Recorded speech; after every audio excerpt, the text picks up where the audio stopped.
Iran के शीर्ष नेता अयतुल्ला खमैनी की मौत के बाद से ही पाकिस्तान में लगातार हिंसक विरोध प्रदर्शन चल रहे हैं। अगर कराची की बात करें तो आज सुबह 10 बजे के आसपास कराची के भीतर शिया समुदाय के 100 से ज़्यादा लोगों ने अमेरिका के कॉन्सुलेट के पहले गेट पर गए। वहां पर उन्होंने हिंसक नारेबाजी करी और फिर कॉन्सुलेट का गेट तोड़कर ये प्रदर्शनकारी कॉन्सुलेट के भीतर घुस गए, जहां पर ना सिर्फ इन्होंने पथराव किया, डंडे से कॉन्सुलेट के जो खिड़कियां थीं, दरवाजे थी, उन्हें तोड़ा, उसके अलावा टायर से भी आगजनी करी। इसके अलावा कुछ प्रदर्शनकारी ऐसे भी थे जो ईरान का झंडा और हिजबुल्लाह का झंडा भी लेकर आए थे, जिसे उन्होंने कॉन्सुलेट के गेट के ऊपर लगा दिया।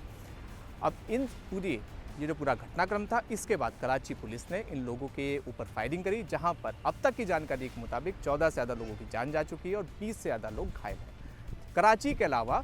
लाहौर से भी कुछ ऐसी ही एक तस्वीर सामने आई, जहां पर अमेरिका के कॉन्सुलेट के बाहर लोग जमा हो गए और कॉन्सुलेट के भीतर घुसने की कोशिश करते रहे। हालांकि जो पंजाब पुलिस थी उसने इन लोगों को कॉन्सुलेट के भीतर नहीं घुसने दिया, लेकिन अमेरिका के खिलाफ नारेबाजी वहां पर भी जारी रही।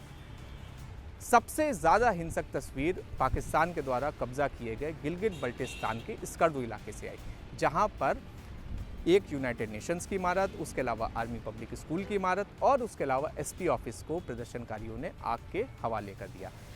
ये प्रदर्शनकारी अयतुल्ला खमैनी की मौत के विरोध में पहले रैली निकाल रहे थे और रैली निकालते निकालते जैसे भीड़ संयुक्त राष्ट्र के दफ्तर के पास पहुंची, वहां पर नारेबाजी करते हुए भीड़ ने उस दफ्तर को आग लगा दिया। उसके बाद क्योंकि स्कर्दू में जो रहने वाला शिया समुदाय है वो ये मानता है कि पाकिस्तान और अमेरिका ये दोनों दोस्त हैं और पाकिस्तान की सेना की मर्जी के बिना खमैनी के ऊपर अमेरिका और इजराइल हमला नहीं कर सकते थे, इसीलिए जो आर्मी पब्लिक स्कूल था उसे भी आग के हवाले करा गया और पुलिस की भी जो इमारत थी उसे भी आग के हवाले किया गया। इस वक्त अगर हम लोग कराची की बात करें तो कॉन्सुलेट के अलावा जो वहाँ पर ट्रैफिक पुलिस का एक इमारत थी, दफ्तर था, उसे भी आग के हवाले कर दिया गया है और अमेरिकी कॉन्सुलेट के आसपास का जो 300-400 मीटर का पूरा इलाका है, वहाँ पर भी लगातार हिंसक और उत्तेजक प्रदर्शन चल रहे हैं। ऐसे में बड़ा सवाल यही है कि जिस तरह से चाहे आसिम मुनीर हो, चाहे शहबाज शरीफ हो, ये दोनों अमेरिका जाकर डोनाल्ड ट्रंप को ये भरोसा दिलाते रहे हैं कि पाकिस्तान अमेरिका का दोस्त है, पाकिस्तान अमेरिका का शुभचिंतक है और अमेरिका के जो लोग हैं वो पाकिस्तान को प्रेम करते हैं और पाकिस्तान के जो लोग हैं वो अमेरिका को प्रेम करते हैं। लेकिन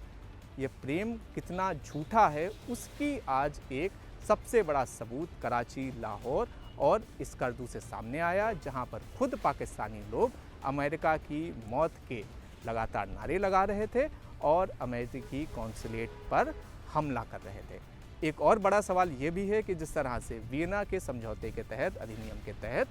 हर देश में जो भी कॉन्सुलेट हैं या फिर एम्बेसी हैं, उनकी रक्षा करना उस देश का ना सिर्फ कर्तव्य है बल्कि उस देश की सबसे बड़ी प्राथमिकता भी है। उसके बावजूद पाकिस्तान ने कराची के भीतर जिस तरह से अमेरिकी कॉन्सुलेट के भीतर हमला होने दिया, क्योंकि एबीपी न्यूज़ के पास 11 मिनट की एक वीडियो सामने आई जहां पर ये देखा गया कि ये प्रदर्शनकारी 3 किलोमीटर से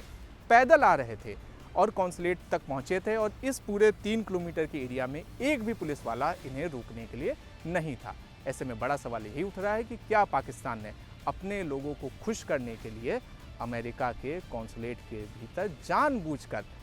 सुरक्षा नहीं मुहैया करवाई, जिससे जो उसके देश में जो अमेरिका के खिलाफ माहौल बन रहा था वो माहौल एक तरह से पूरा हो जाए, हिंसक प्रदर्शन हो जाए, जिससे पाकिस्तान खुद सुकून की नींद सो पाए। देश और दुनिया की बाकी खबरों के लिए आप देखते रहिए एबीपी लाइव। नमस्कार।